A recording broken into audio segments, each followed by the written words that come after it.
next on the list, we thought we'd bring to you our 3 most underrated places in Australia. Places that don't get that mention all the time, but we've found them just to be amazing. Yeah, they're not places that we specifically think are spectacular, but they don't seem to get a mention online or when you're talking in groups, things like that. So they don't get the recognition which we think probably they should. Yeah, So they deserve. yeah, they deserve. And so these are 3 places that you might not find so much about. You might need to do a little bit of research, but don't miss them. They're absolutely crackers. Let's go through our top 3 most underrated places around Australia. Okay, first one we have is Margaret River. It's in Western Australia, a couple of hours south from Perth, and when most people think of Margaret River, you immediately think of wineries and their wines. They do make some fantastic wines there.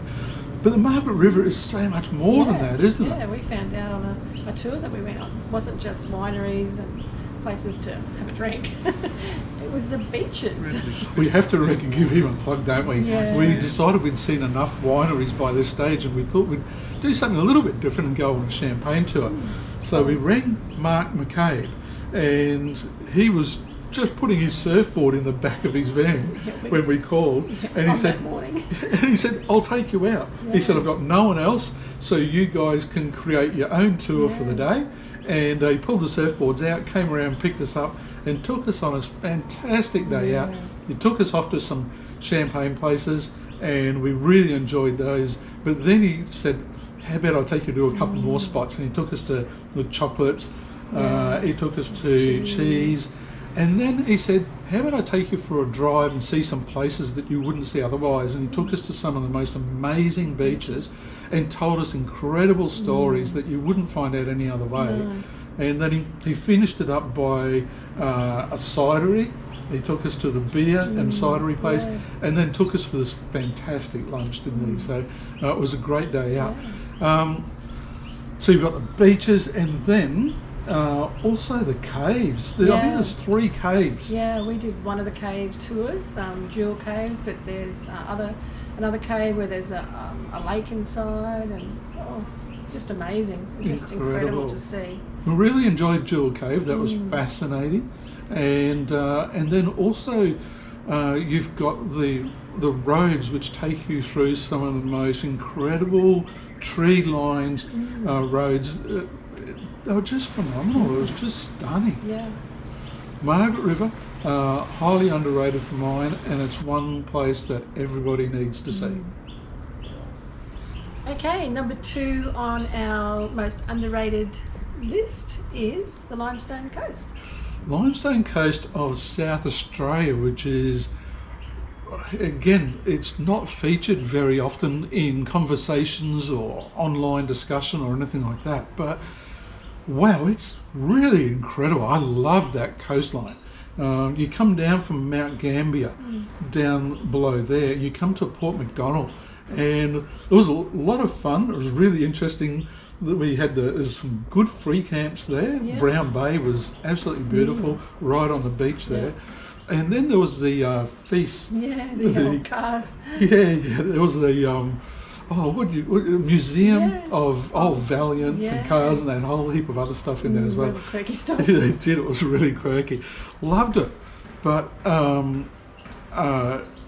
the coastline there looks just amazing for fishing. We didn't do a lot because it was quite cold and everything, but it was rocky, but it had some beautiful beaches, especially when you drive a bit further up and you come to Beachport.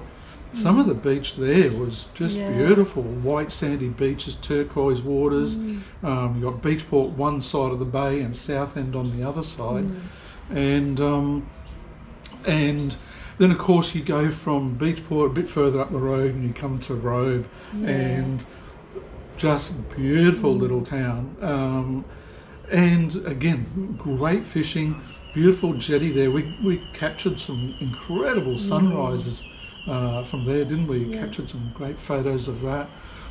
We also went snorkeling for some crayfish, Yeah. trying to catch some crays, and Very, very unsuccessfully. well, Tim Got got his hands on but- one, but it got oh, away so on him. close. So yes, so close, yet so far. Yeah. And road from there, you go up the road a little bit further, and you've got Kingston SE. Yeah, I really liked it there. Really did like it there.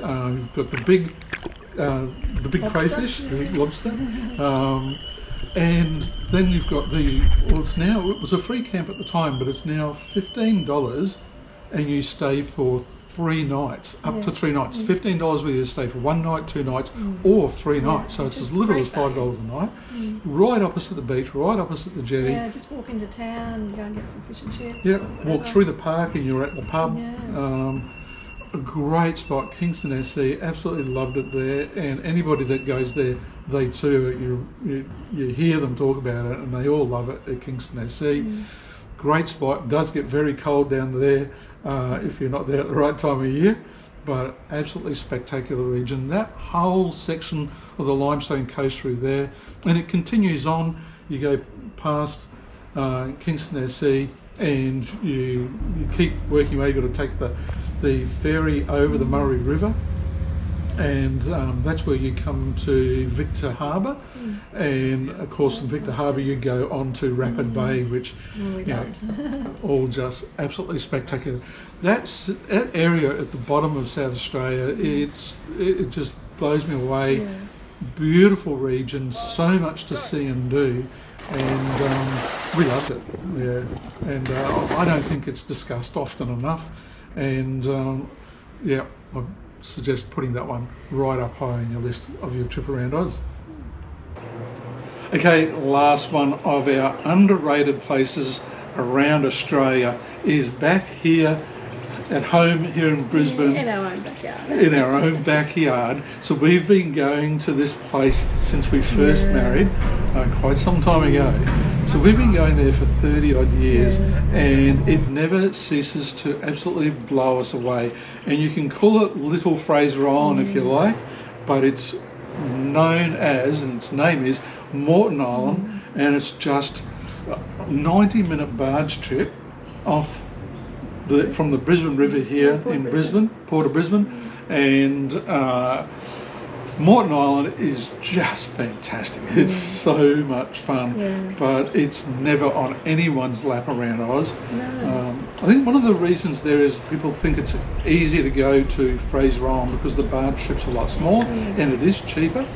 It's more expensive to get over on the barge to Mornington Island, but it also stops a lot of people from going, which means It's just nobody goes there.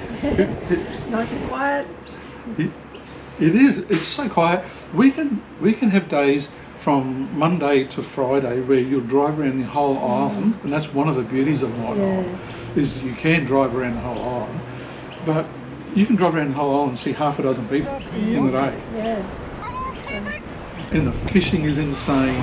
You've got champagne pools, Cape Morton Lighthouse, you've got the Blue Lake, it's fantastic for swimming in. You've got the gutter bar. How good's the gutter bar?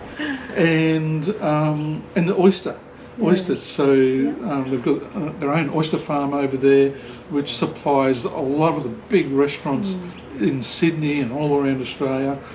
Snorkeling at Tangaluma Wrecks. It's some of the best snorkeling.